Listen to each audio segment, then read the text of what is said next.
नमस्कार दोस्तों, स्वागत है आप सभी का आपके अपने इस यूट्यूब चैनल में। फ्रेंड्स, इस वीडियो में हम बात करने वाले हैं हरियाणा ग्रुप डी जो अपनी भर्ती है, एग्ज़ाम हुआ था 21 और 22 अक्टूबर को।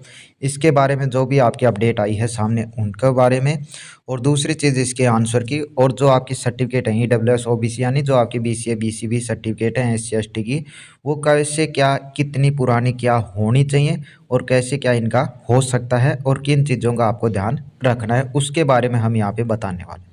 तो जो भी साथी इस भर्ती से रिलेटेड है, वीडियो को पूरा ज़रूर देखें। चलिए शुरुआत करते हैं। और सबसे पहली जो एक बड़ी खबर आई है, उम्मीद करता हूँ कि लगभग कैंडिडेट ने तो वो देख ली होगी, क्योंकि सुबह न्यूज़पेपर में आपकी आ चुकी होगी। फिर भी किसी साथी ने ध्यान नहीं दिया तो मैं आपको बता देता हूँ कि यहाँ पे सुबह से ही आपकी जो खबर है वो फैल रही है कि ग्रुप डी का जो सीटी का पेपर है वो क्या हो गया है, लीक हो गया है। ठीक है, ये सब कुछ आपने पढ़ लिया होगा कैसे क्या है। तो जो मेन मकसद है वीडियो का वो मैं आपको बता देता हूँ। एक बार थोड़ा सा इसके बारे में जल्दी जल्दी जान लेते हैं कि कैसे क्या हुआ है। कि जो सीईटी का पेपर है उसकी लीक की आशंका बताई जा रही है। रोहतक के 2 गिरफ्तार और सिपाही के भी शामिल होने की यहाँ पे खबर है उसमें आ रही है।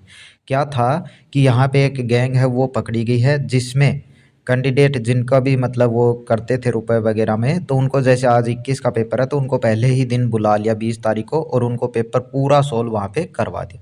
तो लगभग ऐसे कितने कैंडिडेट की गैंग यहाँ पे पकड़ी गई है। तो कैंडिडेट थे उस गैंग में बहुत 11-12 युवक। देखिए यहाँ पे है कि 12 युवक गाड़ी के पास खड़े थे। पूरी खबर पढ़ोगे ना तो आप पता चल जाएगा इसमें क्या था। कि आपकी पुलिस को देखते ही वो वहाँ से फरार हो गए, और जो गाड़ी में बैठे हुए थे 2 कैंडिडेट यानी जो पेपर लीक करवाते थे वो पकड़े गए हैं। और उनके पास जो पेपर देने गए थे विद्यार्थी, जिन्होंने मतलब रुपए वगैरह उनको दिए होंगे, तो वो सारी चीज़ें उनके पास वहाँ पे मिली हैं। तो मैं आपको बताना चाहूँगा, देखिए ये सब होने के बाद आपको क्या लगता है कि आपका पेपर है वो लीक आपका हो चुका है, ये तो आपको पता चल गया है। दूसरा, कितने बड़े लेवल पे लीक हुआ है ये अभी आपको पता नहीं चला है, क्योंकि ये तो पकड़े गए वो कैंडिडेट हैं। यानी ये जो पकड़े गए वो हैं, अभी पता नहीं इनके जैसे कितने और हो सकते हैं। ठीक है, तो पहली बात तो ये। दूसरी चीज़, अभी यहाँ पे पेपर रद्द होगा या कैसे क्या होगा वो देखिए, उसके बारे में थोड़ा सा जिक्र करते हैं।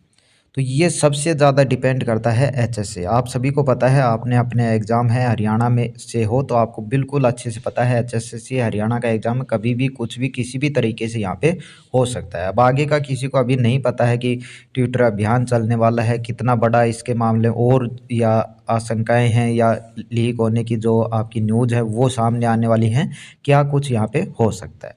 लेकिन जो मैंने वीडियो बनाया उसका जो मेन मकसद है वो आपका ये है कि आपको बिल्कुल अच्छे से पता है जो एचएसएससी है अपना काम है वो फटाफट करती। यदि ऐसा कुछ ना हुआ, यानी लीक इतना बड़े लेवल पे ना हुआ और पेपर रद्द नहीं किया, तो यदि आपकी आंसर की यानी 31 अक्टूबर से पहले पहले यदि आपकी आंसर की आ जाती है, तो आपको भी पता चल जाएगा कि इसके बाद जल्द से जल्द क्या करेंगे, ये यहाँ पे रिजल्ट देंगे और इनकी ज्वाइनिंग देंगे। तो उस हिसाब से मैं आपको बता रहा हूँ। पहली तो आपको जो लगता है कि आपको कमेंट करना चाहिए कि पेपर लीक होना चाहिए या नहीं होना, मतलब जो पेपर है वो रद्द होना चाहिए या नहीं होना चाहिए, उसके बारे में।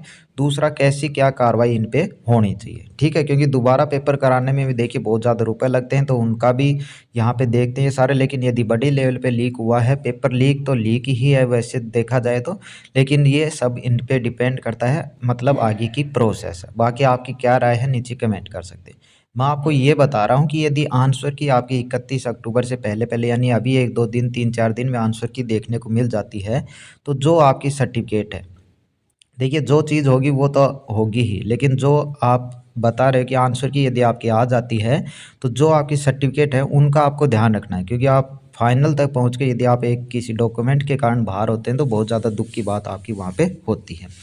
तो जैसे ईडब्ल्यूएस का तो आप सभी को पता है कि 1 साल की ही ये आपकी क्या होती है, वैलिड होती है।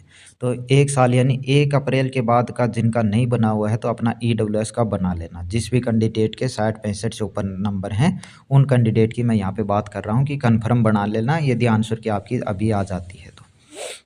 दूसरी चीज़, जो आपकी सर्टिफिकेट होती है बीसीए बीसीबी की, ये आपकी लगभग से 3 साल से ज़्यादा पुरानी मतलब कम ही मानते हैं। देखिए 90% तक तो 3 साल से पुरानी नहीं मानते हैं, बाकी 10-15% 3 साल से पुरानी हो जाती है उसको भी मान लेते हैं डॉक्यूमेंट्स वेरिफिकेशन।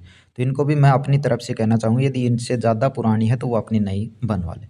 और SC/ST की 5 से 7 साल तक चलती है। हरियाणा की बात कर रहा हूँ भाई, ठीक है, 5 से 7 साल तक। और जनरल वालों का तो डोमिसाइल आपका चलता ही रहता है। तो ये थोड़ा-सा वैसे आपको मैं यहाँ पे कर रहा हूँ, मेन था EWS वाला, क्योंकि उनकी हर साल नई आपकी बनती है। तो इन चीज़ों का आप थोड़ा-सा ध्यान रख सकते हैं। बाकी जो भी होगा आगे की प्रोसेस होगी, कोई अपडेट वगैरह आती है तो आपको ज़रूर बताएँगे। और इसके बारे में आपकी क्या राय है, अपना कमेंट ज़रूर करें। यदि इसके अलावा यदि आपका कोई डाउट है इस भर्ती को लेकर या पेपर को लेकर, जो भी आपका डाउट है अपना नीचे कमेंट करें, आपको आपका रिप्लाई ज़रूर मिलेगा। तो चलिए इस वीडियो में इतना ही, मिलते हैं नेक्स्ट अपडेट के साथ। धन्यवाद।